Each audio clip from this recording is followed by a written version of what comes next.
जय हिंद प्यारे बच्चों, फिर से एक नए वीडियो स्वागत है। देखिए प्यारे बच्चों, आज की इस वीडियो में हम लोग क्लास 10th के केमिस्ट्री के जो है 50 मोस्ट भिभिया ऑब्जेक्टिव प्रश्न आपको करने वाले हैं। प्यारे बच्चों, ये पूरे किताब से आपको हर एक चैप्टर से लिया गया है, तो काफी महत्वपूर्ण यह वीडियो होने वाला है। अगर आप भी जो है बोर्ड परीक्षा की तैयारी कर रहे हैं तो यह वीडियो आपको देखना बहुत जरूरी है, बहुत ज्यादा आवश्यक है। तो वीडियो को पूरा अंत तक देखिएगा। सारे ही चैप्टर्स के जितने भी सबसे महत्वपूर्ण ऑब्जेक्टिव प्रश्न है जो कि आपकी परीक्षाओं में बार बार पूछे जाते हैं, सारे प्रश्नों को इसमें कवर किया गया है। एक वीडियो आपके लिए काफी है केमिस्ट्री के पूरे चैप्टर को सॉल्व करने के लिए। तो चलिए हम लोग शुरू करते हैं सबसे पहले प्रश्न की ओर।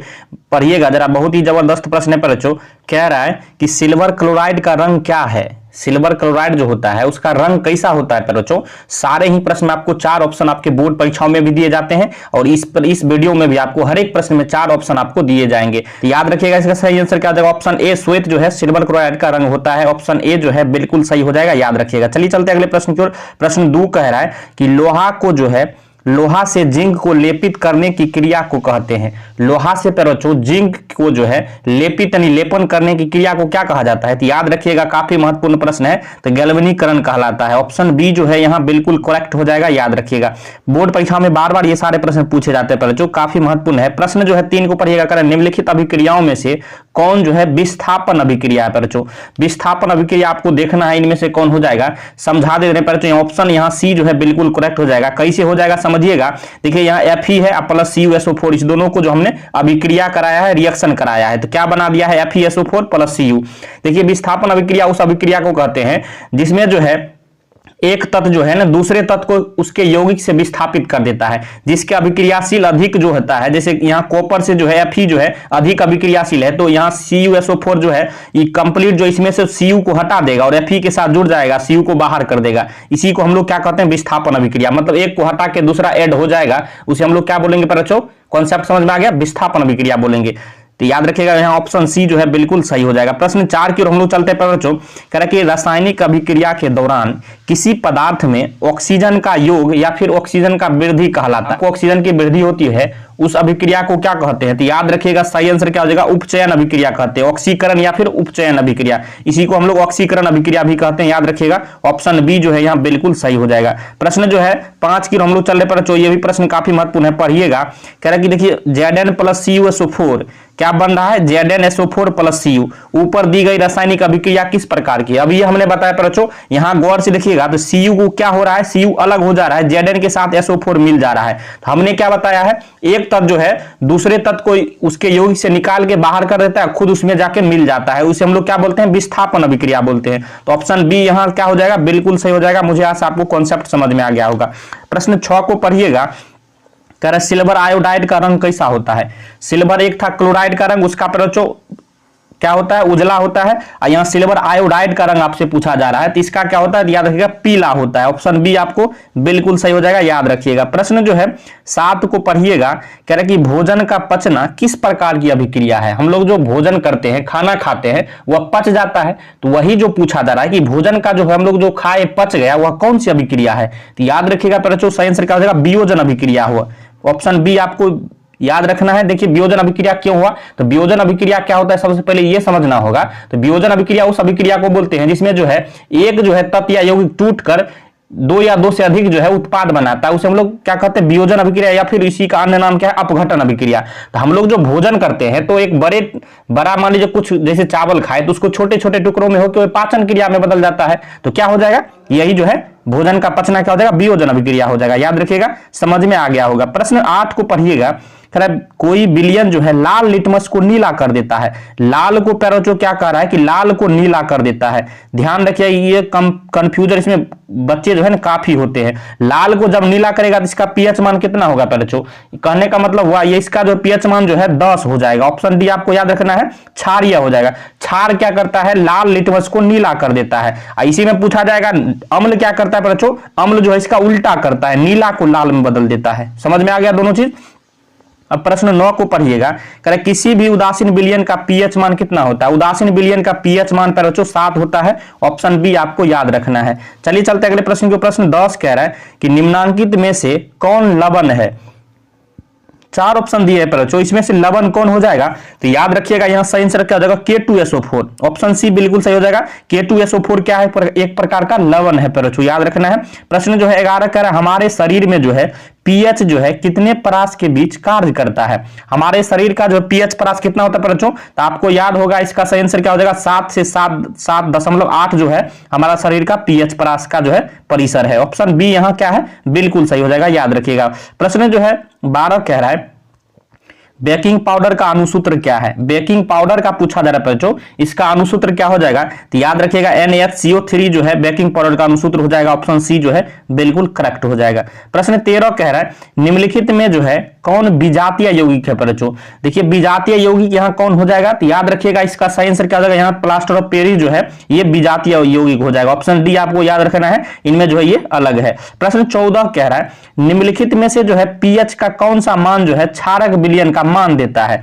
कौन सा पीएच मान जो है क्षारक विलयन का मान देता है बच्चों? अब देखिए क्षारक विलयन जब भी पूछे तो ये 7 से ज्यादा जो होगा वही जो है क्षारक विलयन का मान देगा। ऑप्शन डी यहां क्या हो जाएगा? बिल्कुल सही हो जाएगा, याद रखिएगा। प्रश्न आगे हम लोग चल रहे हैं। प्रश्न 15 को पढ़िएगा। दांतों को साफ करने के लिए दंत मंजन या फिर इसी को टूथपेस्ट बोलते हैं प्रायः होता है, वो क्या होता है बच्चों? क्षारीय होता है कि अम्लीय होता है कि लवण युक्त होता है? तो याद रखना आपको वह जो है क्षारीय होता है। ऑप्शन ए क्या है? बिल्कुल सही हो जाएगा, याद रखिएगा। प्रश्न जो है 16 कह रहा है शुद्ध जल का जो है पीएच मान होता है।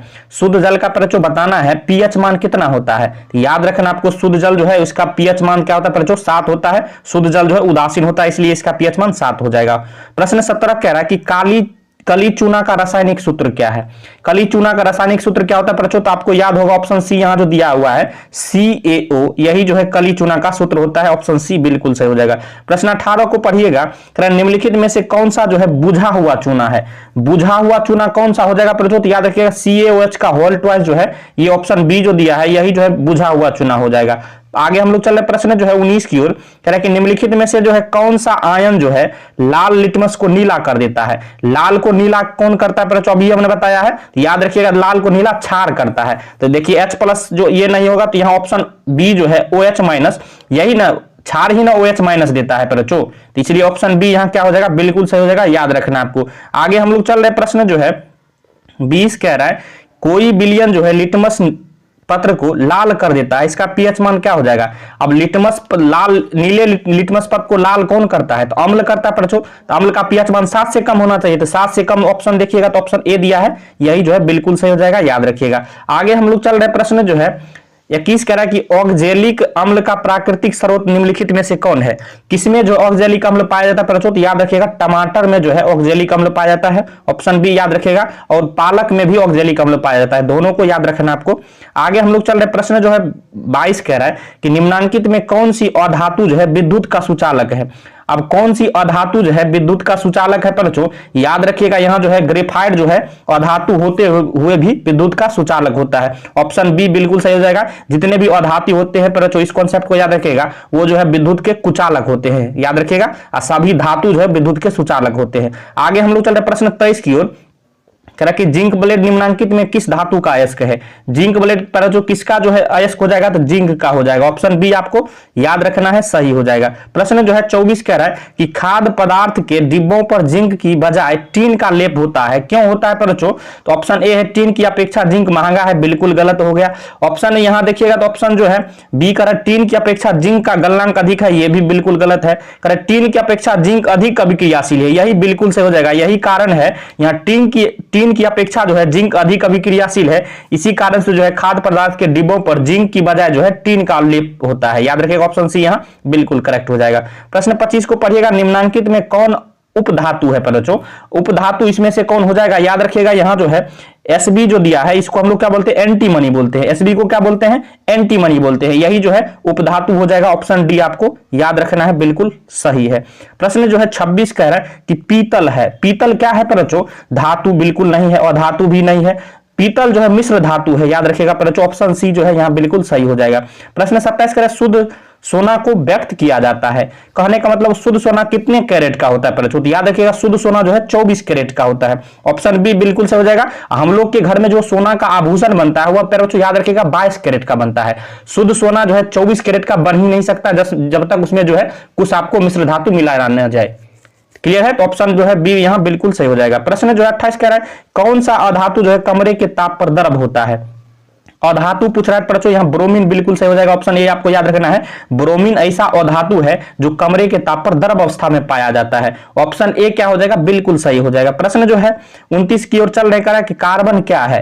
कार्बन क्या है बच्चों? तो याद रखिएगा कार्बन जो एक प्रकार का अधातु है। ऑप्शन बी जो है यहाँ बिल्कुल सही हो जाएगा, याद रखना है आपको। प्रश्न जो है 30 कह रहा है कि निम्नलिखित में से किस धातु का गलनांक सबसे कम है? किस धातु का गलनांक जो है सबसे कम है बच्चों? याद रखिएगा यहाँ सोडियम का जो है गलनांक सबसे कम हो जाएगा। यहाँ सोडियम जो दिया है ऑप्शन बी जो है बिल्कुल करेक्ट हो जाएगा। चलिए चलते अगले प्रश्न की ओर। प्रश्न जो है 31 कह रहा है कि जब मैग्नीशियम फीता को जलाया जाता है तो उत्पन्न आग की लौ जो है होती है। जब मैग्नीशियम फीता को हम लोग जलाएंगे बच्चों तो आग का लौ निकलेगा, तो लौ निकलेगा वह किस कलर का, किस रंग का निकलेगा? तो याद रखिएगा ये काफी महत्वपूर्ण है, बार बार आपसे पूछा जाता है बच्चों। तो चमकीली उजला कलर का निकलेगा, याद रखिएगा ऑप्शन सी यहाँ बिल्कुल करेक्ट हो जाएगा, याद रखिएगा। प्रश्न जो है 32 का एथेन का आणविक सूत्र C2H6 है, इसमें कितने सहसंयोजक आबंध होते हैं बच्चों?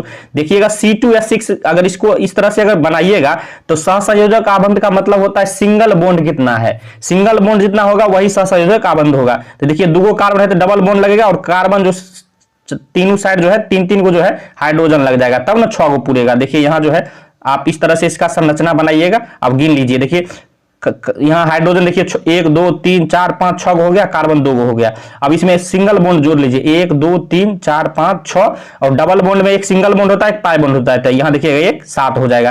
तो ऑप्शन यहाँ देखिएगा तो ऑप्शन बी जो है बिल्कुल करेक्ट हो जाएगा।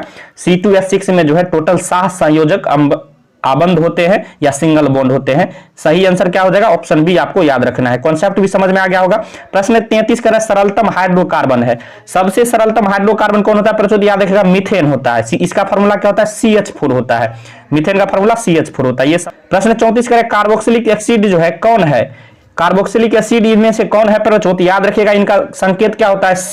COOH जो है, ऑप्शन बी जो दिया है यही कार्बोक्सिलिक एसिड का जो है समूह का ये संकेत होता है। ऑप्शन बी आपको याद रखना है। प्रश्न 35 का इथेन में कितने सहसंयोजक आबंध होते हैं? अब ये हमने बताया बच्चों कितने होते हैं, तो C2H6 होता है इथेन का फार्मूला, इसमें 7 जो है सहसंयोजक आबंध होते हैं। ऑप्शन डी यहाँ बिल्कुल करेक्ट हो जाएगा। प्रश्न आगे हम लोग चल रहे, प्रश्न 36 कह रहा है नीला थोथा या तुतिया का रासायनिक सूत्र क्या है? याद रखिएगा बच्चों इसका जो है रासायनिक सूत्र CuSO4 × 5H2O होता है। ऑप्शन बी यहाँ बिल्कुल करेक्ट हो जाएगा। आगे हम लोग चल रहे प्रश्न 37 कह रहा है नाइट्रोजन अणु में कितने सहसंयोजक बंधन होते हैं?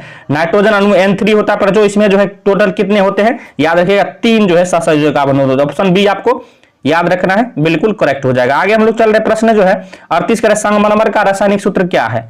संगमरमर का प्रचुर रासायनिक सूत्र क्या हो जाएगा? याद रखिएगा सही आंसर इसका क्या हो जाएगा? संगमरमर CaCO3 होता है इसका रासायनिक सूत्र। ऑप्शन ए बिल्कुल सही है। प्रश्न 39 कह रहा है सोडियम कार्बोनेट का अणुसूत्र है, सोडियम कार्बोनेट का अणुसूत्र क्या हो जाएगा बच्चों? याद रखिएगा Na2CO3 जो है सोडियम कार्बोनेट का अणुसूत्र हो जाएगा। ऑप्शन ए जो है बिल्कुल सही है। प्रश्न जो है 40 कह रहा है कार्बोक्सिलिक जो है कार्बोनिल समूह को सूचित किया जाता है।